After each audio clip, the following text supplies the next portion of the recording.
Okay, John, I'm going to start with a disclaimer for everybody and for you, because if it seems like deja vu, we've talked about memory before. We even talked a little bit um, about witness um, recollection, witness testimony. But so let me just start with this though.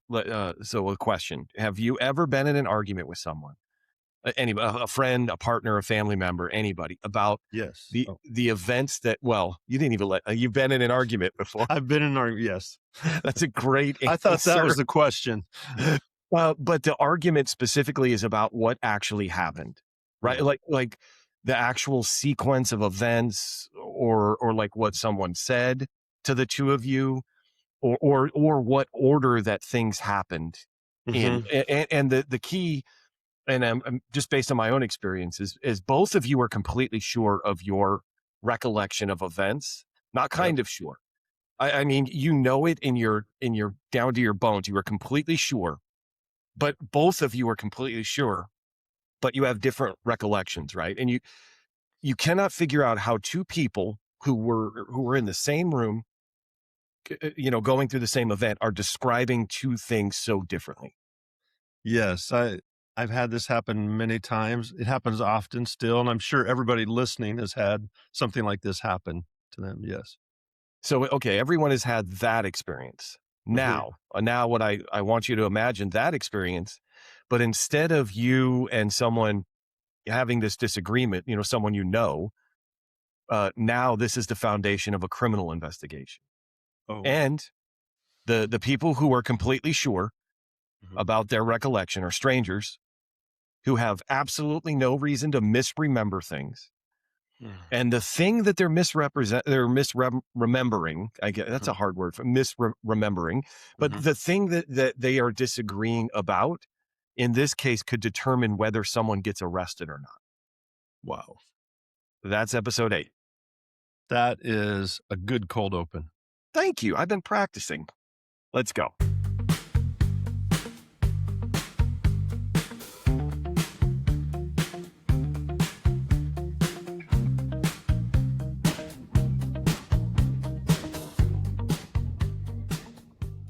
Welcome back to John Teaches Sean About His Brain. I'm John.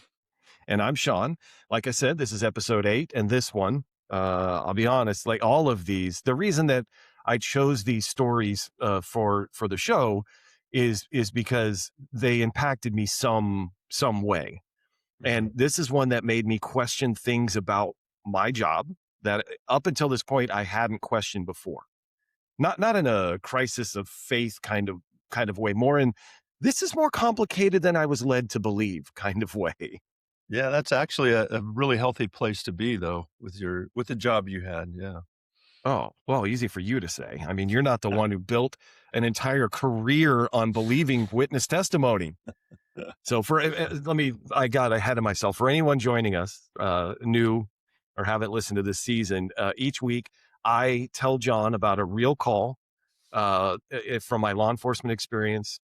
And then John takes the information and breaks down the psychology uh, with everybody involved, me, the other officers, witnesses, suspect, everybody. And so we have covered a lot of ground this season. In the prior Mhm. 7 episodes, we've talked about so many different things. But this week we're talking about memory. And like I said in the very beginning, we've talked about memory on this podcast before, but I don't believe that we've talked about it in a very specific context like this. Like there's an actual story police call surrounding this. So Yeah. this is specifically we're talking about eyewitness memory Mhm. and why it is significantly less reliable than almost everyone in the justice system spent a very long time believing. Yeah, there's a reason this is one of the most studied areas in psychology, and it's because the implications of eyewitness testimony, eyewitness memory, those implications are enormous. Affects a lot of people's lives. Yes, they do. Yeah, it is really, really enormous. Okay. So let me give you. Here's the story. Okay, so Okay. this starts out. This is not a call that I was dispatched on. I don't think that it's over or violating privacy to say I was acting in the capacity of a detective at the time. And so anybody who's watched a TV show or a movie about cops probably knows this, but just to get it out in front, is like patrol officers, uniformed patrol officers in marked vehicles get dispatched to calls. Mhm. And so they arrive on the call, and there's I'm oversimplifying this, but just to not belabor the point, once everything gets sorted out and they get the information, there are times that they need a detective on the scene.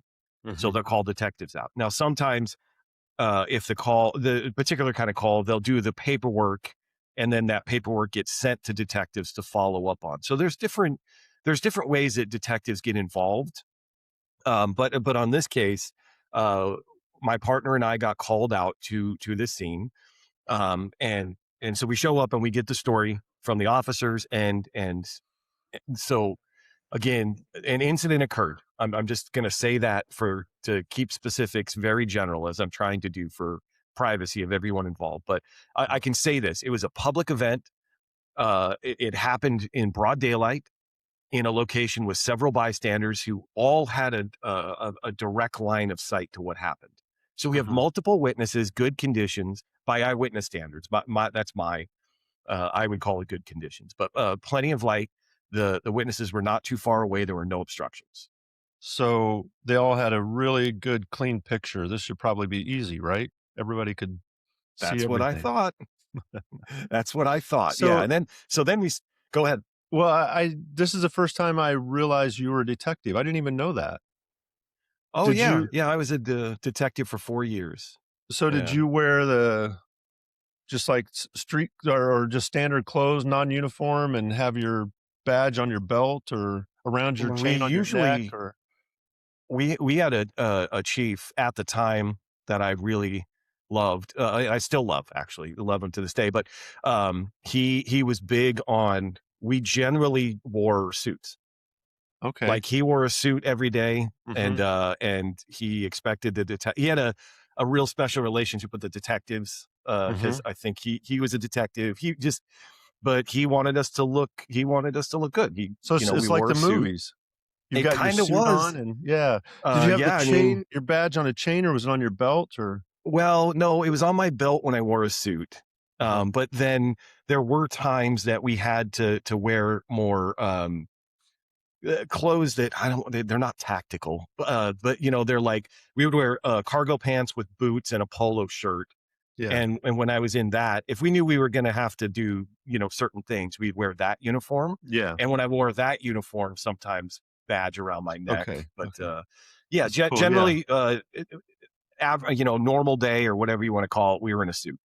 Okay. And So so yeah, in this, I feel bad. I never even oh, asked far enough, deep enough in to learn that you were a detective. That's really bad on my part, but that's cool though. well, no, and I'll just tell you, anybody who's a fan of the show or listen to the show, Jason Purdue, who's been on the show, Mhm. he was the detective sergeant when I was a detective. That poor guy was Okay. my boss on patrol and as a detective. So feel for Jason Purdue. Well, yeah, but people who've listened to the show also know that you're not one that's always out bragging and telling. So I have to pull it out of you that you were a detective because you don't just brag about things you've done. So I yeah, I need I to just learn. I need to pull more things out. I need to learn more. oh, don't do that. Please don't do that. Okay, so go on. Okay, so we're in suits. Okay, Me you're and in my suits in partner. this call. We're in Okay. we're in suits, and we arrive in unmarked vehicles. They're just regular police cars, but with not regular police cars. Sorry, they are police cars, but they don't look like police cars. So Yeah, yeah. so we And pull up and yeah. go ahead. Well, and it's an easy call because clear line of sight. This is going to be a 5 minute What are we doing couple here? This is questions. this Yeah. is so This easy. is simple. And then we And start then taking humans are statements. involved. Yes. We start talking to people, right? So we start taking statements. And I want to describe what happened, to at least to me, as we went Mhm. when I went, we went from witness to witness. And so you're interviewing them, you're taking notes, about everything that they had seen. And then my style was, as they're talking and I take the notes, I would repeat things back to them, to just like, okay, so he was, whatever, however tall. And they're like, Mhm. yeah. And so that's kind of the back and forth. And then so this is one of the more disorienting professional experiences I've had, because um not because anyone was lying. I was very certain no one was lying. Mhm. I want to say that from the I want to be real clear from the top. There was no hint that anyone was not being truthful about what they witnessed. As far as I could tell, every single person we spoke to was being completely sincere and were doing their genuine best to tell us what they saw. And they told us completely different things.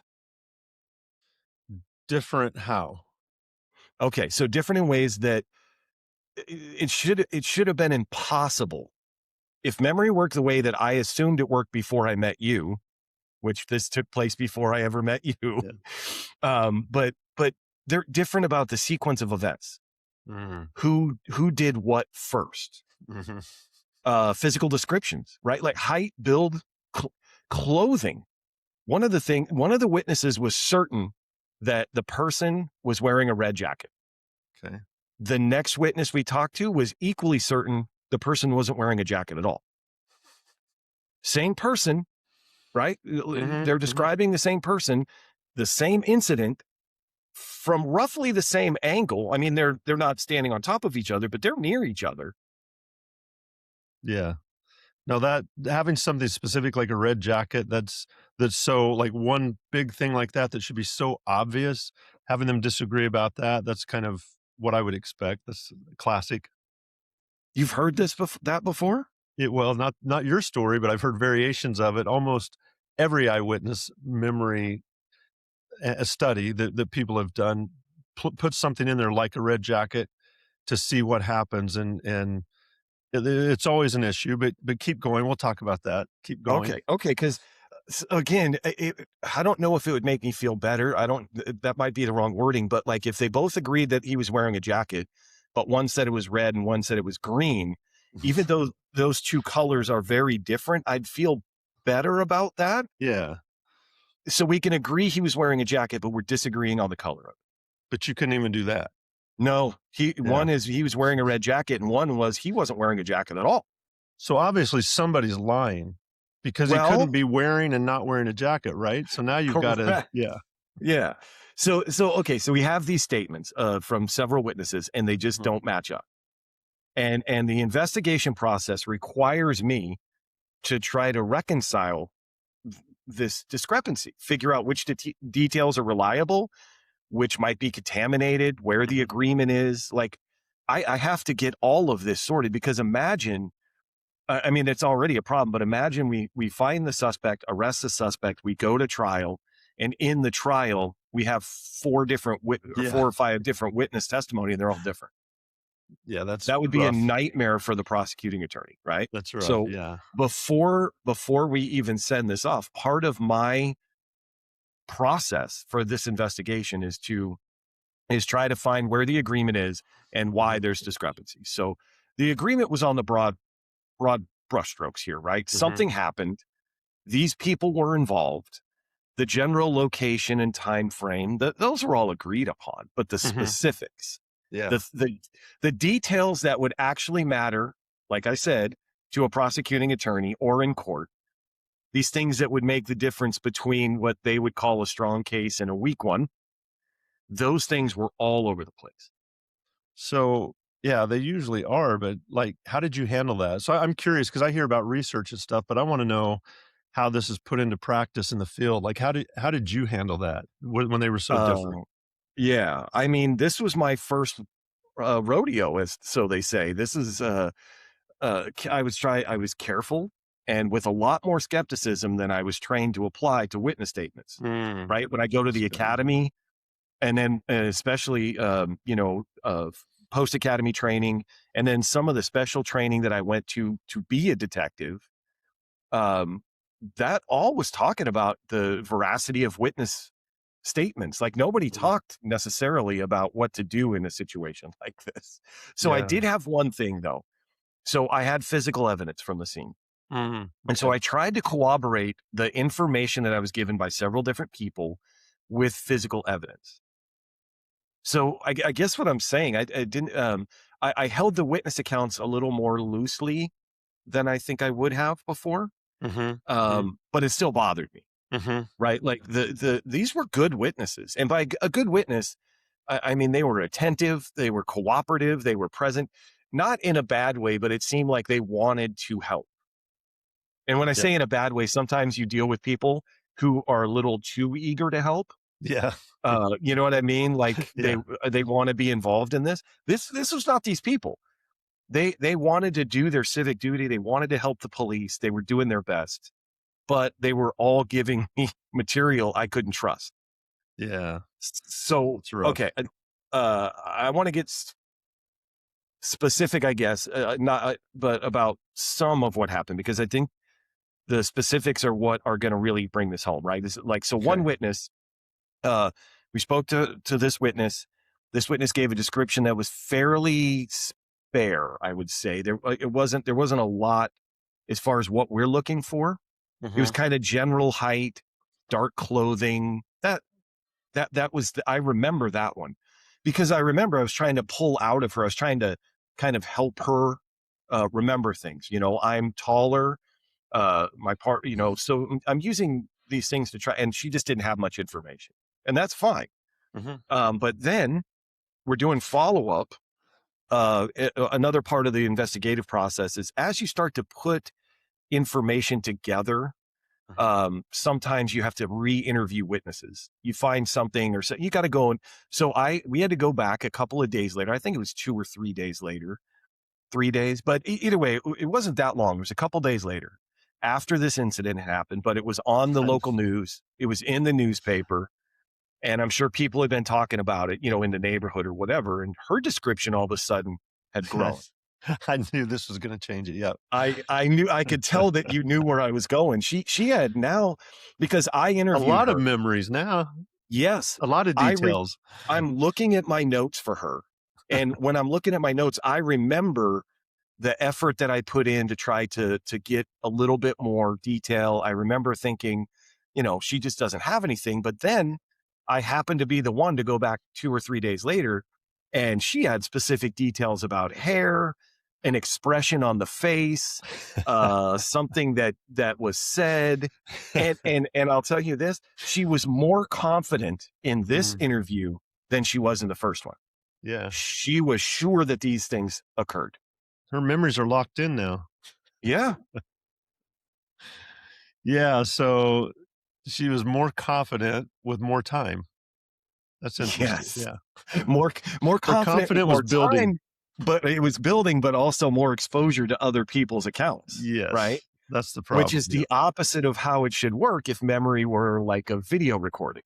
Yeah, that's exactly, and that's why the video recording metaphor is exactly the wrong way to think about memory. So and we'll talk I know Yes. we've talked about that a little bit, but Yeah. I wanna go back over that, but that's part of the problem. Anyway, keep going 'cause Yeah. we'll cover all that.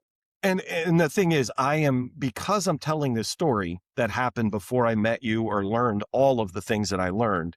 Mhm, I just want to say, like, I'm speaking to Sean during those times. That's mhm. you know, I thought that memory was like a recording. I have learned the difference, but you know, again, I think a lot of us, as we've talked about on the show, think that's how memory works, and I that's how I thought memory worked at the time.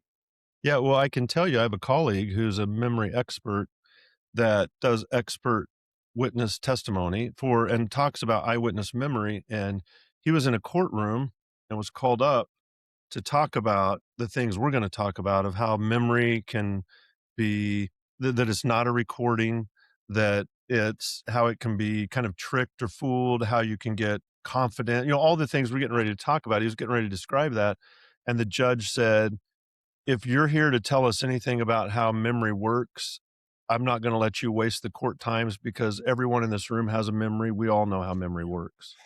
Thank you, Your Honor. And Great actually work. dismissed him from the stand and didn't let him testify because Oh we all no. have a memory. We know how memories work. Like, why are Mm, you trying to tell me how my memory works? I got a memory. I know how it works. So yeah, yeah. everybody think. I mean, that's the common view is the intuitive view because I feel like my memory is right. I feel like I'm right. I mean, if I feel like I'm wrong, or if I think that somebody else is wrong when they seem like they're confident, that means I might be wrong.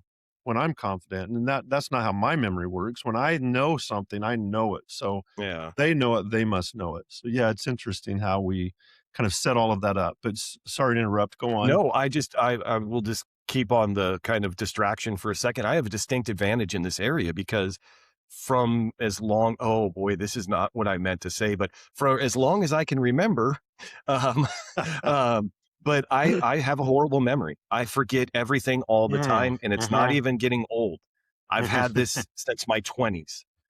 If I don't make notes to myself, if I don't somehow do, I forget everything. So going into an argument like the one I was asking you about, I assume that I'm wrong. I just because, and especially not to throw her under the bus, but my wife has an amazing memory. mhm. It's amazing. And so if it's an argument, we don't have arguments about this stuff because I know I'm not right. I know that she can tell me what I was wearing in Mm. 1990 on a day doing whatever. And so for us to have an argument about memory, I'm like, no, here's the white flag. Yeah, I believe you. Now, But some the people have second, memories like that. That's good. Yeah, and some like you her, said. she, I think yours actually sounds more like an attentional issue. Like you're just not giving it the attention you need to remember it. But that's another well, story. no, Anyway, go ahead. that might be it If you'd actually. really But then, focus on it, then you'd probably remember it. oh, well, now you're saying I don't care enough to No, remember it. no, That's what I feel that's. like. Uh, I but hope then I hope Andy's listening. She can use that on you. You don't even she's care enough going to to, remember. she will. But the second thing, so I have that I go into it acknowledging I don't have a great memory or I'm not Mhm, paying attention to the right things. And then secondarily, since I've met you, all the things that I've learned about memory, I don't trust my memory at all.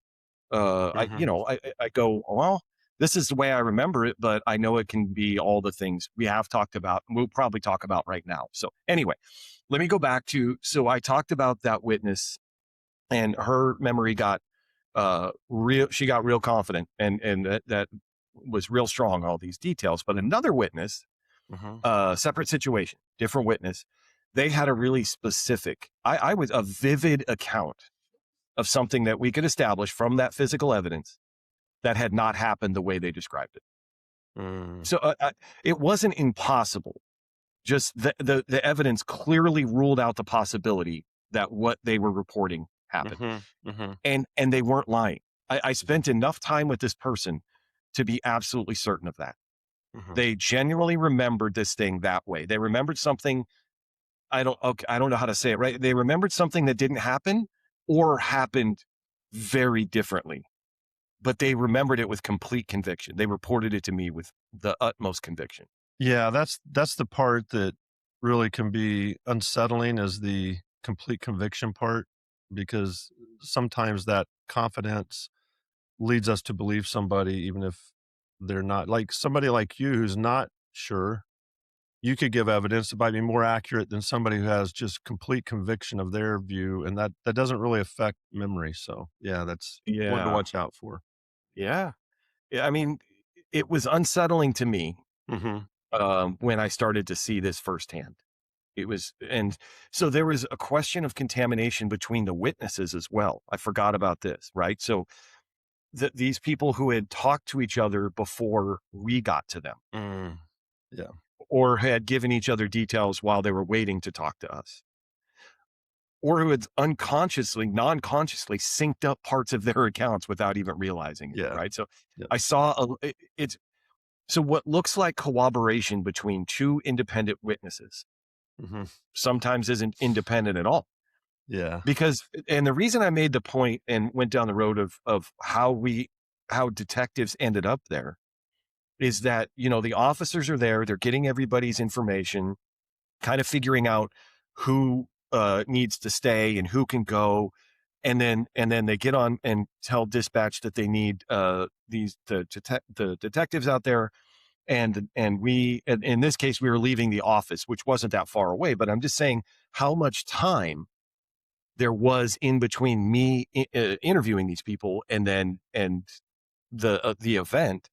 You know how people get too, they get excited, like not excited, but their emotions are high. And you and yeah. I are It's sitting there mhm, and like, can you believe that guy in the red jacket did whatever? yeah, And boom, right there is enough yep, sometimes that we both say he was wearing a red jacket yep, as an example. exactly. Yep. That's Okay. exactly right. So to wrap this up, my end of this story up, this is where I landed out after all of this and where I was, like I said, for a long time.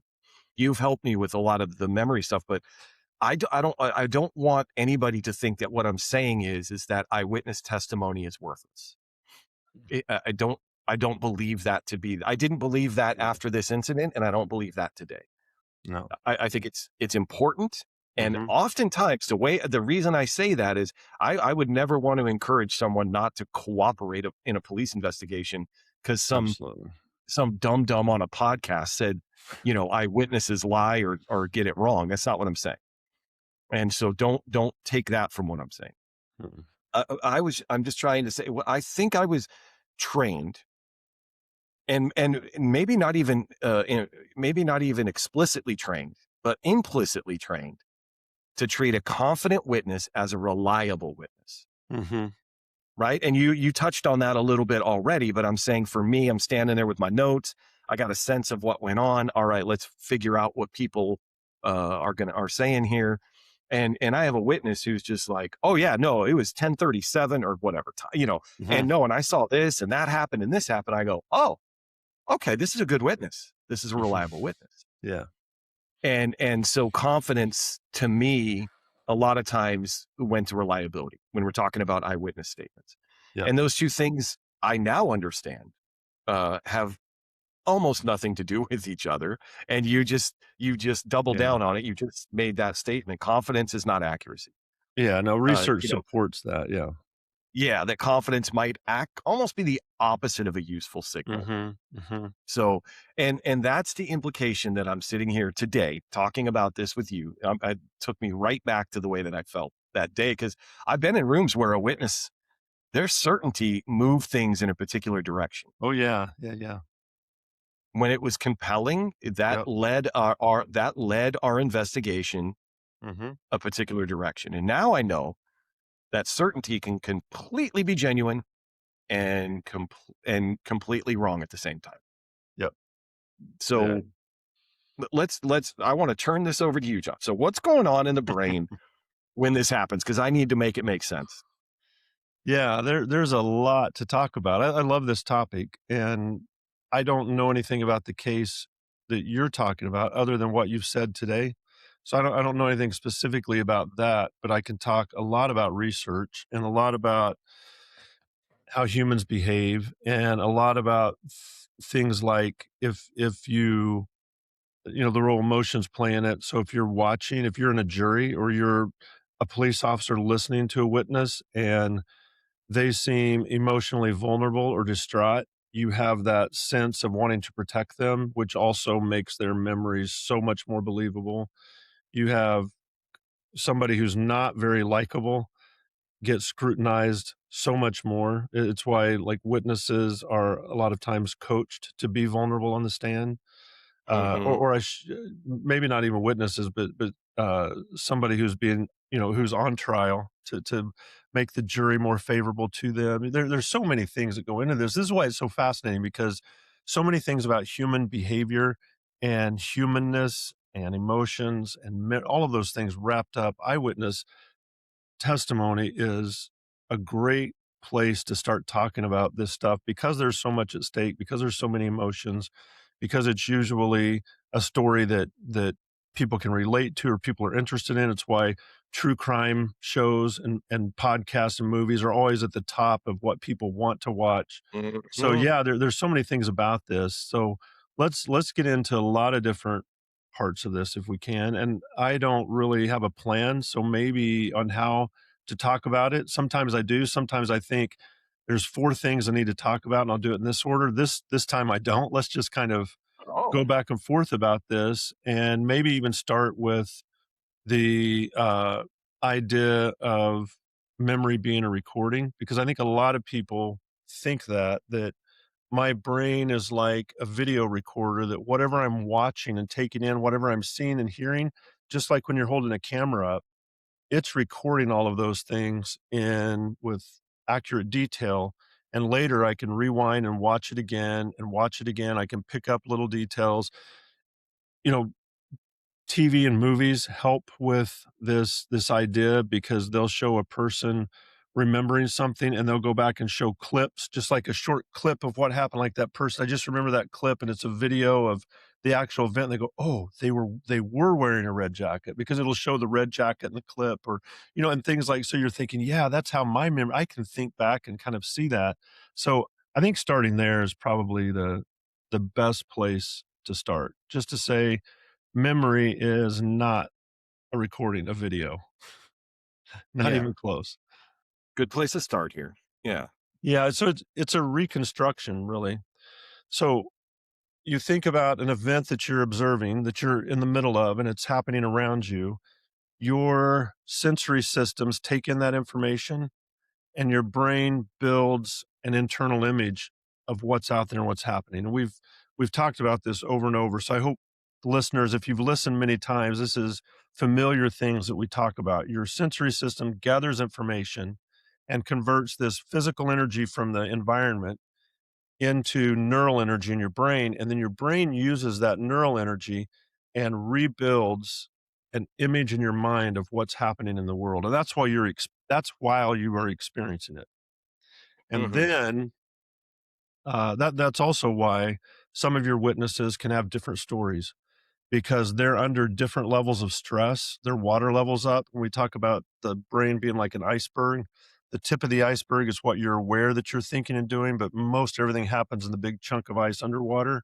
And when you're in stress, that iceberg just sinks and pulls down, and you have less and less resources to process the things happening, and more goes kind of into the automatic processing part. So now you have people automatically processing what's happening without getting to really think about it. And so their brain starts filling in gaps of what's happening based on schemas they have, based on ideas they have. So now when they try to remember it, they're remembering what their brain felt was the best way to explain and encode that information. And it can be different for two different people because their brain is creating that internal image as they go. So that's the construction part. And then memory is just a reconstruction. You just start that whole process over. And it's not that you pull a file up and look at it. It's that your brain does that same thing. It starts rebuilding that event in your mind so that you can picture it again.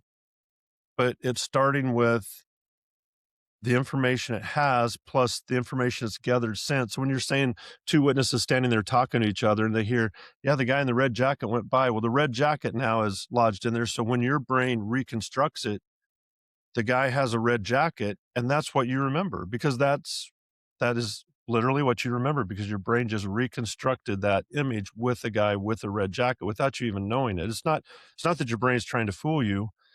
It's trying to do its best to build an image that explains what's happening based on the information it has, and that's the new information it has.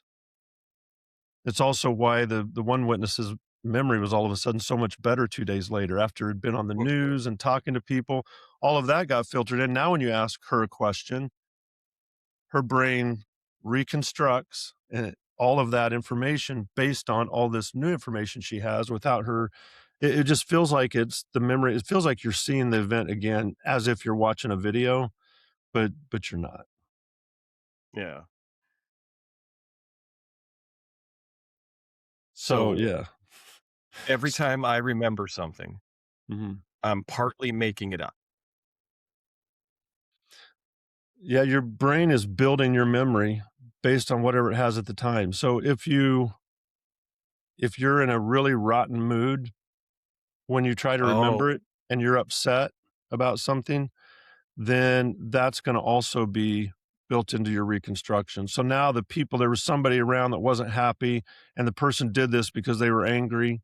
So now you're assigning that type of information. And then later, if you're in a really good mood, you might remember it a little bit differently. But to you, each of those times you're remembering it probably feels like you're still building you're still looking at that initial video when you're not. You're reconstructing it and building it over and over. And so, research has shown this by they'll give a person a type of protein synthesizer that blocks some parts of the memory. So when they try to retrieve that information, they can't because it was never recorded. But if you block part of the memory, but you fill that in with information in a discussion somebody's having, then they have that memory of the missing part that normally they couldn't remember before. And they don't, if you Hmm. ask them if they, they don't understand that they've made any of it up, because there's one other part to this. It's called source monitoring. It's where we don't always understand where we get information. We just know the information's there. So if you tell somebody, like if somebody says, I remember the red jacket, and you say, did you see it? They say, yeah, I saw it. Did you hear somebody say it, or did you actually see it? They don't know. They won't be able to tell the difference between that. They'll probably say, I actually saw it, even though it's when they hear somebody say it. If sometimes people even they'll dream something and get something that happened in their dream mixed up in a story, and now that becomes part of their memory, even though it was a dream, because Hmm. we have a real hard time of locating the source of where this little piece of information was at. From a dream? Was it from what somebody said? Was it from a TV show? Was it from what I actually saw? And so it gets really difficult with eyewitnesses. And I think it's important at this point to come back to what you had said earlier about the importance of eyewitnesses, because they are Hmm. extremely important. And it Yes. sounds like I'm saying you can't trust anything. I'm just saying here are some of the pitfalls and the snags that you have to be aware of.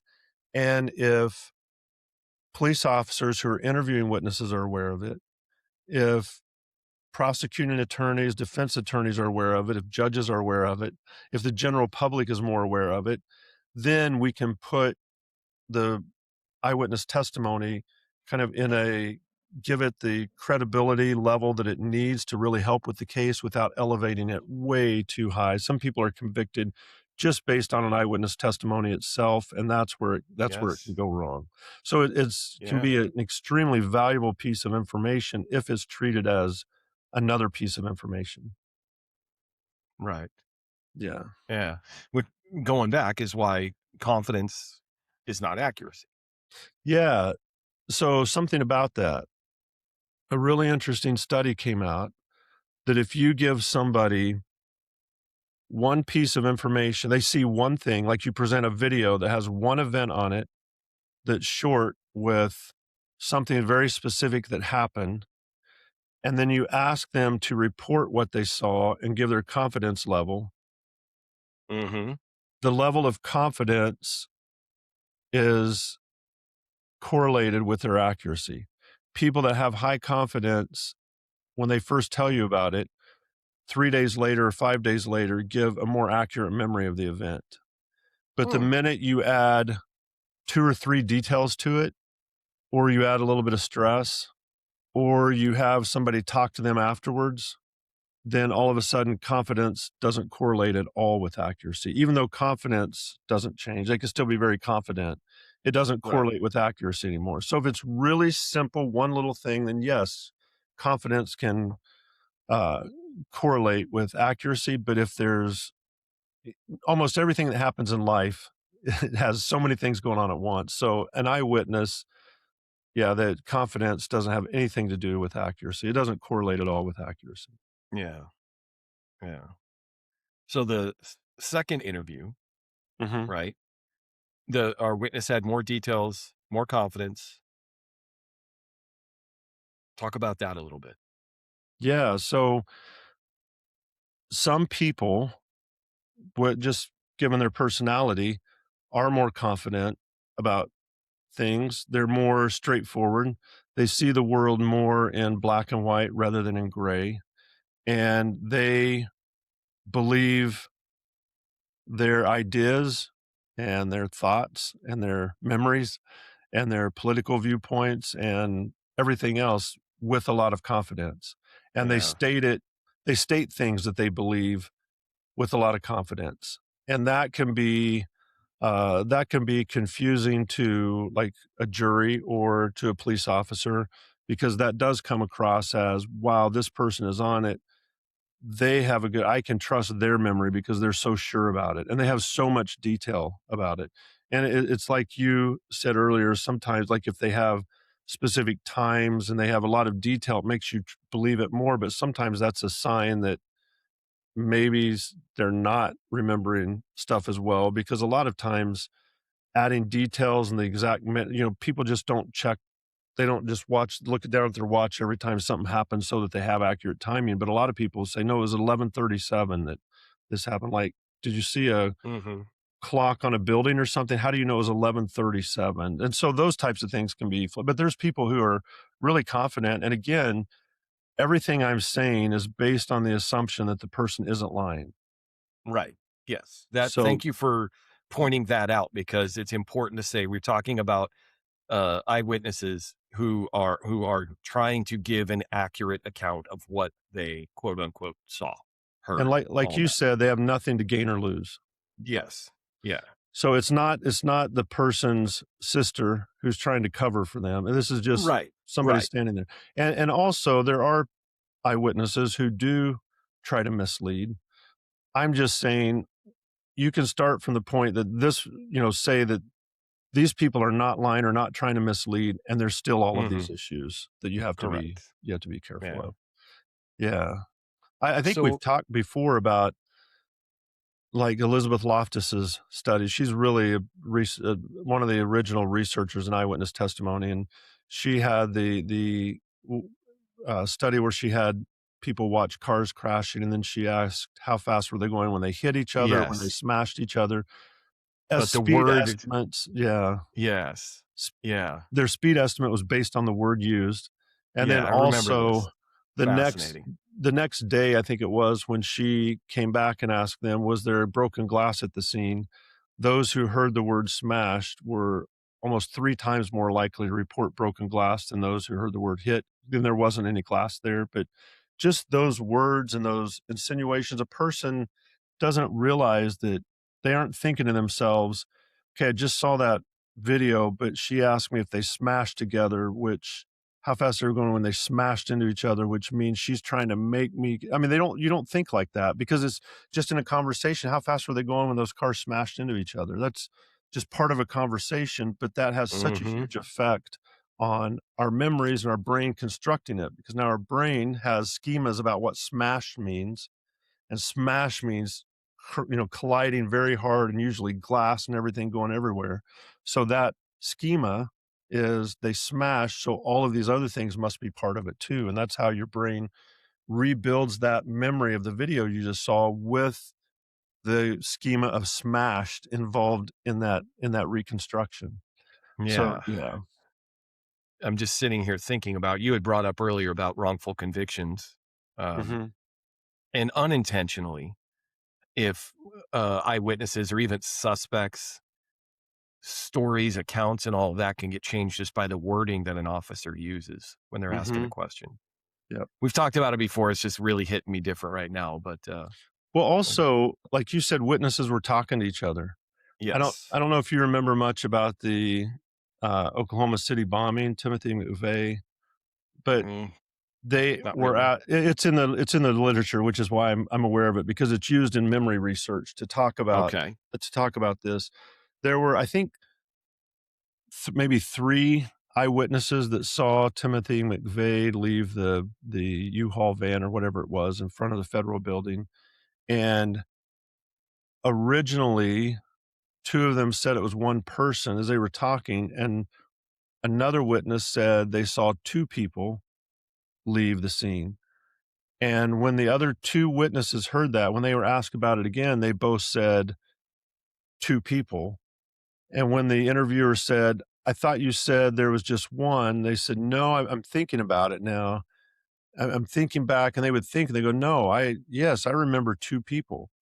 And so for a while, there was the kind of John Doe, a second, they were looking for a second They were person looking for a second person. for Yeah. quite a Yeah. while. And I remember at the time, because, I'm from the Midwest, I'm from the Kansas City area. My sister lived in Oklahoma City when that happened, and we'd been visiting her, and we were downtown and drove right by the Federal building on our way home, and the bombing happened the very next day. So we missed it by one day. But because of kind of my sister living there and just seeing the scene and then seeing it on TV, my interest in it was probably higher than normal just because that was really fascinating to me, and I remember, if my memory serves me right, that and I haven't been thinking about it much, but I remember kind of being frustrated that when they stopped looking for that second person because it's like, Yeah. if they saw 2 people, you gotta go find the other, don't let somebody off the hook, and then Yeah. law enforcement kinda dropped that and said, "No, we think now there was just 1," and later it was shown that there was just 1, but that one witness influencing the other 2 led Mhm. to a really long period of trying to find that second person. Yeah, and the fear for the people in Oklahoma City and the Yep, surrounding of we have a bomber on the loose. yep. Where's he gonna strike next? Because now What he's upset, yeah, he no telling what he's gonna bomb next, yeah, yeah, just based on that one witness yep. influencing 2 more, and then, as law enforcement, you can't just discount that. I No. mean, that's the information you have, that's what you gotta run with. I would think, I'm kind of trying to put myself in your position now, but if I'm talking to somebody that said there was 1 person and I come back to 'em like 10 minutes later and they said, I've been thinking about it. I think there's actually 2. I've been thinking about there were 2 people."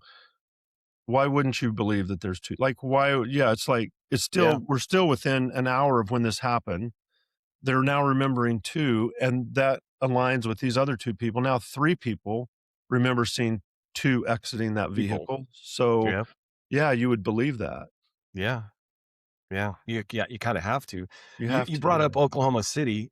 We've talked about, flashbulb before, but you Yeah. you had mentioned, stress, emotions, attention in my case. But, I guess what I'm asking about is we've discussed before the argument that, and not even the argument because you have made this statement that traumatic or highly emotional events are remembered more vividly. Is that Mhm. fair? Yes. So the way you Oh, said that is true. Yes. okay. Okay. Yes. But Well, so you remember it more vividly, I think mhm. is true. The accuracy part is where we have to be careful fall apart, where that can Okay. sometimes fall Okay. apart. Yeah. Yes. Okay. So non-trivial things don't stand out as being like, really, if it's something big and emotional that happened that really stands out to you, so that has a lot of meaning behind it. Something that's trivial, you might remember it, but it doesn't have that same feeling. But then if you look at how well you remember the trivial versus the really emotional, research is seems to almost always fall on the side that there really isn't anything there isn't really any additional accuracy provided by a flashbulb memory. The the effect it has to your memory where you think about it more is obviously there, but Mhm. accuracy is not. Yeah. So I'm the one running around saying words matter, but I said vividly, and in my brain, I somehow put together vivid and accurate Mm, as one. I now understand the distinction, mhm. and it's an important one. Yeah, the space shuttle that blew up, Mhm. the 9/11 event, those are things that Mhm. researchers will use as a flashbulb event to start testing people's memory around, and they found out that memory just isn't really, they'll it gives an opportunity for to gather information from a lot of people about one singular event. So they can go Yeah. most researchers work in academia, and so they can go into the class the next day into an intro to psych class where there's 200 students or 100 students sitting in class, and they can give a survey out about with questions. So a questionnaire that says, "Where were you when this happened? Who were you with? What were you doing? How did it make you feel? How do you remember?" Just a lot of questions, and they can just hang on to those. And a couple years later, most of those students are still in the university because you take an intro to psych class your first or second year, and if you stay in college till you graduate, then 2 years later you're still in college, Mhm. and so they can usually find more than 50%, usually 60 or 70% of the students who filled it out, they can give them that exact same questionnaire and have them refill it out. and then compare their answers. And so that's where you get an idea of how accurate flashbulb memories are. And Yeah. the gist, I think earlier when you were talking about this event with you, you said the the event was the same. It was the details where it differed. Like the major part of the events, everybody agreed on. It was the details that It differed, was the and that's specific details. yeah, and Yeah. that's what happens with flashbulb memories. The kind of the main gist of the memory is still there accurately, but it's the details that are different. Like, where were you? You know, a student might say, originally, I was in my dorm room when I heard about it. And 2 years later, they say, I was in the cafeteria when I heard about it. Right. Right. And then when you show them, but the day after this happened, you said you were in your dorm room. Like, for a third party person that you would watching that, you would say, oh, sorry, I made a mistake. I guess I was in my dorm room, because that Right. seems logical. But when it happens to you, and my memory is so strong that I was in the cafeteria, their response is almost always, "Why did I say I was in my dorm room? Because I wasn't." It's like they're Right. questioning themselves the day after rather than questioning themselves 2 years later, which that's what I love about memory. That shows how much we all believe our own memories. That's why That the is a judge said, very "You don't need to tell us about memory. We all have one. We know it." so you brought up the Challenger, and we're talking about memory, Mhm. but the explosion, I just went on record on this episode and said how bad my memory is, but I remember the day that happened, but I don't know if I remember it right. Yeah. But I was in, I was in grade school, 5th or 6th grade, and the teacher wheeled in. So we used to have these TVs that were on carts, Yeah. tall carts, Yeah. and the teacher wheeled the TV into the classroom and plugged the TV in and explained to us everything that was going on. And we were going to watch the Challenger shuttle launch from Cape Canaveral, or what that I don't remember. But anyway, plugged it in, turned it on, and 30 fifth graders watched that thing explode live on TV. And I would just, it's not funny that that happened. I'm just saying that No. I think about that poor teacher Yeah. who was like, we talk about teachers a lot. You have teachers in your family. I have, Yeah. and it's just like, can you imagine, you're going to do this thing for these kids. You're going to just blow their mind. Oh, that's a bad Sean. You like, uh, blow their minds. Yeah. And then that happens. It's Yeah. just so from an emotional standpoint, a traumatic event, that stamped on my brain, I think, a little bit more than most Yes. things. Yes, no, it is, and then so that emotional part of that feels like that's gonna preserve the memory, but what it does, it preserves the the the emotions that you felt. It preserves the confidence in that memory, and you also have this feeling sometimes of like, man, I'll never forget this. Like this just I will never forget this. And that thought, what generates that confidence and that thought is a different part of the brain than what remembers it. So those two systems are separate. So one system's going, yeah, I'll never forget this. And then that's what Mhm. you believe, like I'll never forget it. And the other part of your system is going, yeah, we have to rewrite this every time. When you think so you can think of it this way, when you remember something, you're not pulling something up to read what happened, you're actually rewriting, you're writing something new to read it. So it's not you're Yeah. pulling a file, you're so every time you remember something, you're writing it down again, and then you're reading through that, and yeah, that's how your brain works. So that part doesn't change, but your confidence in, "I'll never forget this," can be uh, can persist and be really solid, even though you are forgetting that. So, or you're forgetting details around that. Yeah. Well, okay. So listen, I hate to put you on the spot, but it's my job here. But I got to ask, right? Like, so if all Hmm. this is true, so the research, and then in the previous conversations we've had about memory, all this stuff, Hmm. all this seems pretty clear to me at this point. Hmm. How much, and this is a probably unanswerable question, but how much of the justice system do you think is built on evidence that is systemically unreliable? If you're talking about around memory, around eyewitness memory, I think that I think that eyewitness memories get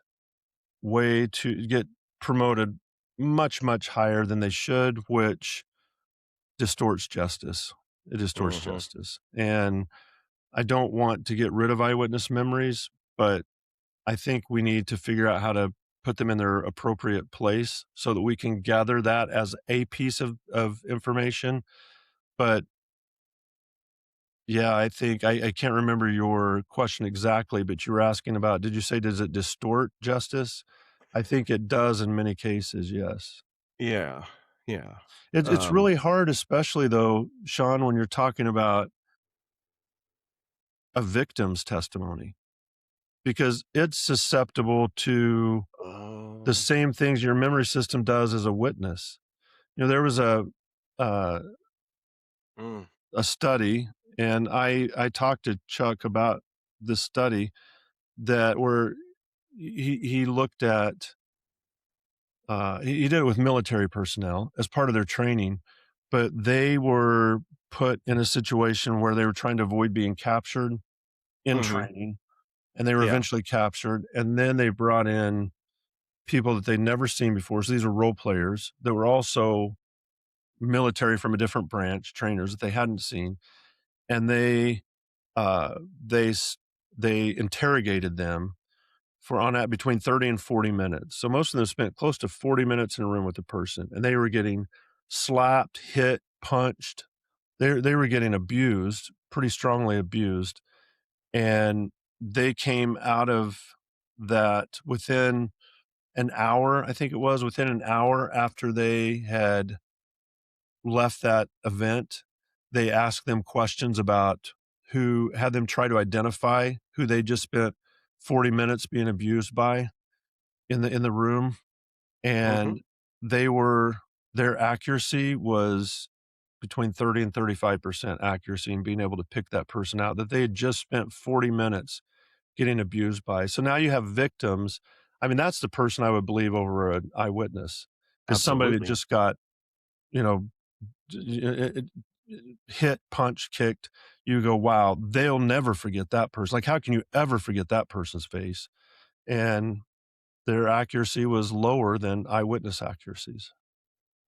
So Mm. that makes it difficult because you put a victim on the stand. And that's what I was saying earlier about your emotions and wanting to protect them. I want to believe everything they say because I want to make sure whoever did this to them is caught and punished. And so whatever they say about this person, let's get that person. And then you look at their accuracy and it's so low compared to everything else. And it seems cruel to even say that. Like Yeah. to But say yeah. maybe we can't believe victims. Like, how can you be Mm, so cruel to say that? But science just shows how our brain works. I think a lot of times when we're being abused, and this isn't a family member, if you're being abused by a family member, you don't pick the wrong family member. You know the family member. I'm talking about a random person that has attacked you or assaulted you, and then you pick them out of the lineup. You would, part of the brain is survival and shut down, and it's focused inward and other places rather than on that person just for survival. So then hmm. you don't have as good of memories if you're a witness watching it. You have a better memory for that.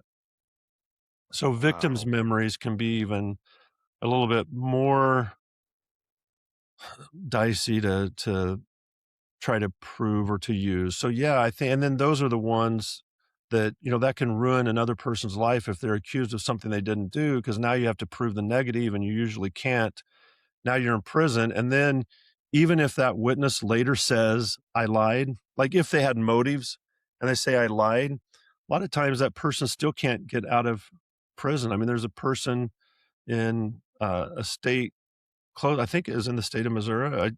The the witness came back. I'm pretty sure it was. Yeah, it was. This was like a couple years ago, and said, "I made this up." And the prosecuting attorneys asked for that person to be released, and the governor said no. I mean, that's the jury at the time heard all the evidence, and they thought this person's guilty, and they were saying, "But this person's admitting that they made it up." It's like, too bad, and would not pardon this person. So once you're in the system, I mean, it's just hard to get out. So yeah, I think there can be justice can get twisted based on testimony, which is sad. It shouldn't be. Yeah.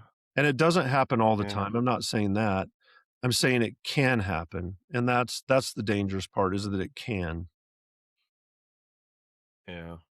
How do Wow. you feel about that? I mean, you were in the justice Whew.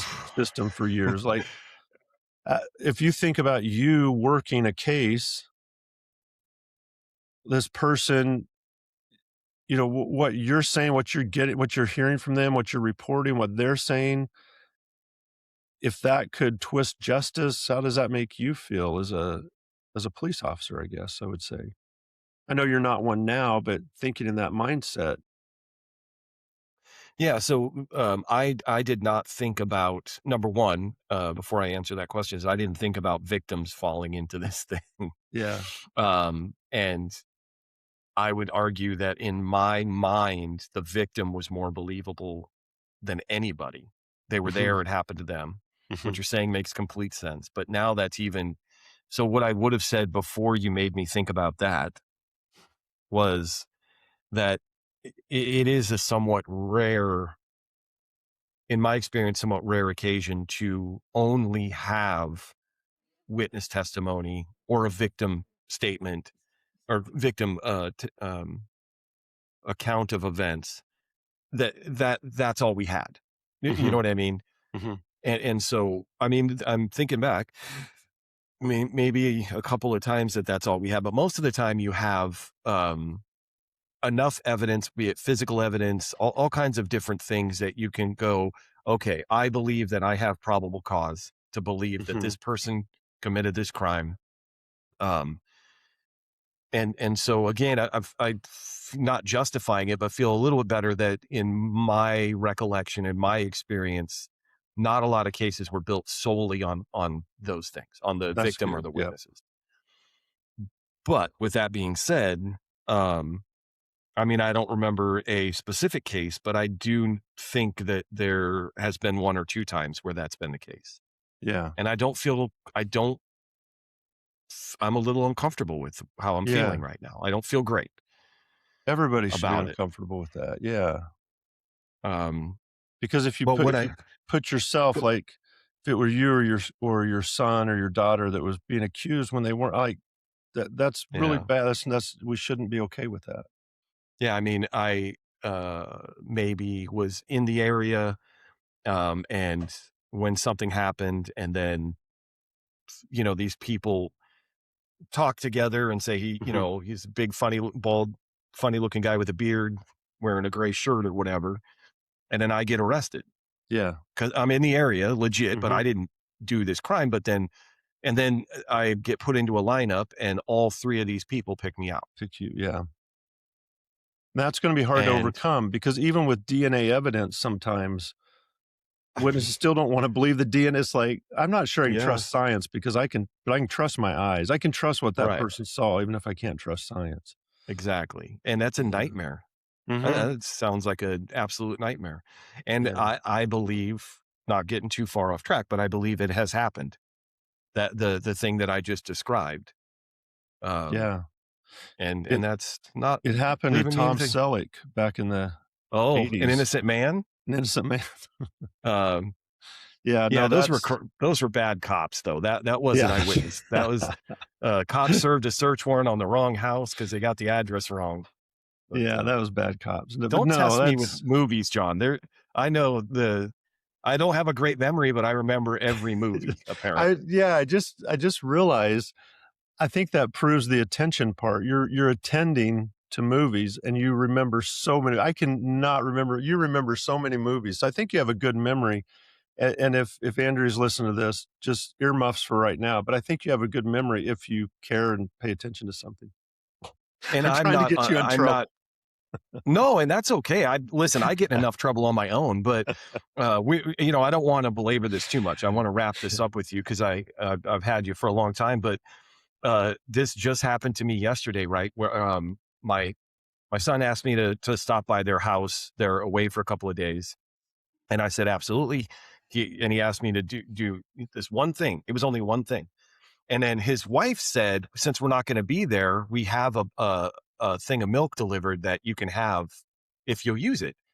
And I will use it. I put milk in my protein shakes. I need the milk. So I'm like, that's something that matters to me. Yeah.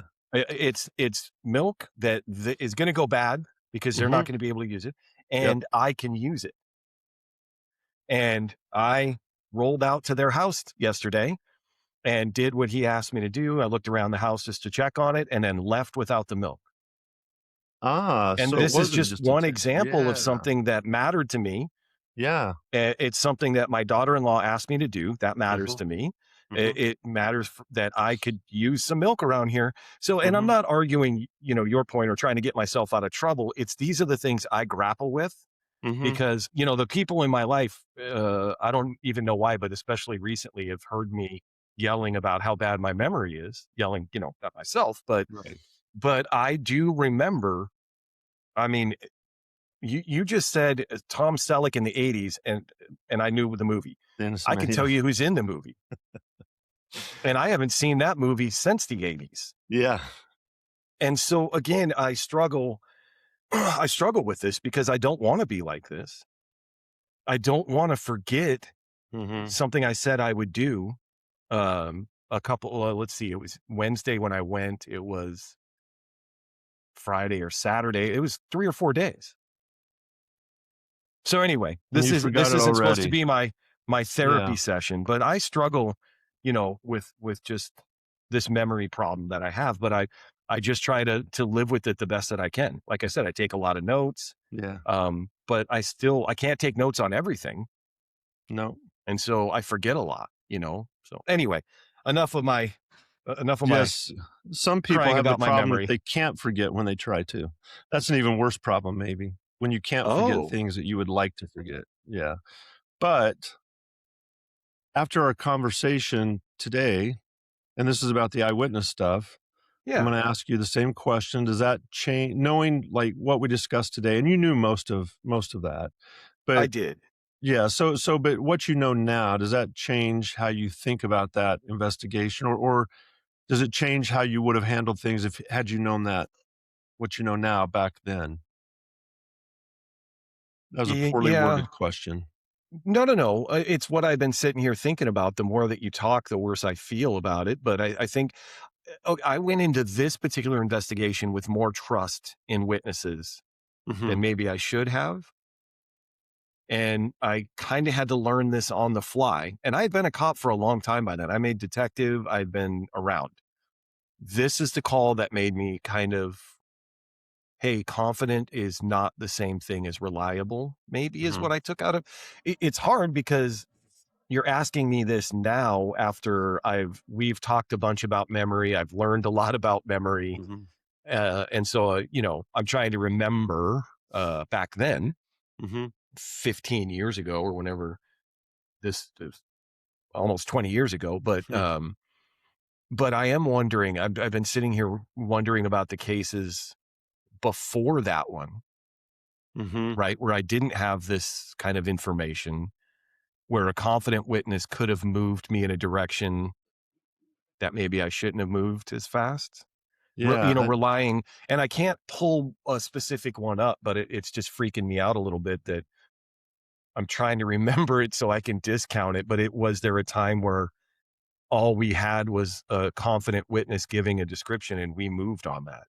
mhm. Yeah, that's that can be tough to think back through that and think about what happened. Yeah, Yeah. I mean, uh, it's uncomfortable. I think I did good work when I was a police officer. Not the first 5 years of my career, but after that, I was not a good police officer for the first 5 years. I'll openly admit that. But um, I think that after that, Mhm. I tried. I believed in why I wanted to be a cop in the first place. Again, of I wanted to help people, Mhm. and it wasn't all about help. Wasn't all about just arresting people, Mhm. right? Like sometimes that was the only answer that we were left with. Yeah. Um, and so I know enough now to know that the cases where I was most certain based on witness confidence Mhm. are the ones that I probably need to sit with. I need to look back on a little bit. carefully. Yeah. Yeah, I think that kind of retrospective honesty like that is something that is really good because it can help reform this area. I think that that can be required. So I don't know. I think if people would stop and just think, even to themselves, like it's not that they have to talk to people or go admit or make a statement or come out and say, "Hey, I'm going to start reconsidering all these cases." But if you just sit with yourself each day and think about some of these things and what happened, what could have happened, what may have happened, and kind of work through that, I think there would be maybe fewer errors, and maybe it would kind of change the model of policing to be more fair. And it's not that necessarily that policing is unfair, but like we were talking about, the justice system, which includes police officers, the court, the attorneys, all of that. If everybody was a little bit more careful in their thinking about this, that I think that would be really good and really helpful. Yeah, I appreciate you saying that. I think that in my word, the tool was wrong, but not the people that were using it. Yeah, no, I agree with that. But sometimes, I mean, and I think you would agree, not all the people using it were good either. But Completely agree. yeah, Yes. but the fact that the tool needs to be improved, I think is true, because then you have Yeah. a tool you can use. We should focus in on improving the tool, and that's, in a large part, that's understanding human memory, what it is, and taking the time to be open-minded about it and understand that it's all a reconstruction, and it doesn't mean somebody's lying, it doesn't mean they're a bad person, it doesn't mean they have bad motives, but it also shouldn't be a misconception or misremembering something that changes somebody else's life for the worse either. Yeah. Yeah. Okay. Well, that was episode 8. I am I at the end of every one of these episodes, I'm a little bit not tired, just a little like it takes some energy Yeah. for me to do To this, but talk about it. Mhm. yeah, but today I'm a little bit more emotionally drained than normal. So Yeah. I gotta recharge. But next week, okay, episode 9, just a teaser. 'Kay. This story's personal. So yeah, I'm gonna talk about a call that was genuinely dangerous. Like Mm. what happens in your body when the adrenaline hits before your brain catches up Oh. to it, and then what the drive home felt like after. Uh, and then John's going to explain what years of that does to the nervous system. Yeah, I'm really looking forward to this one. I've Mm, been kind of hoping we would get into something like this, so, um, yeah, good. I'm looking forward to next week. well, that's reassuring. Okay, I'll see you then. Alright, thanks everyone for listening.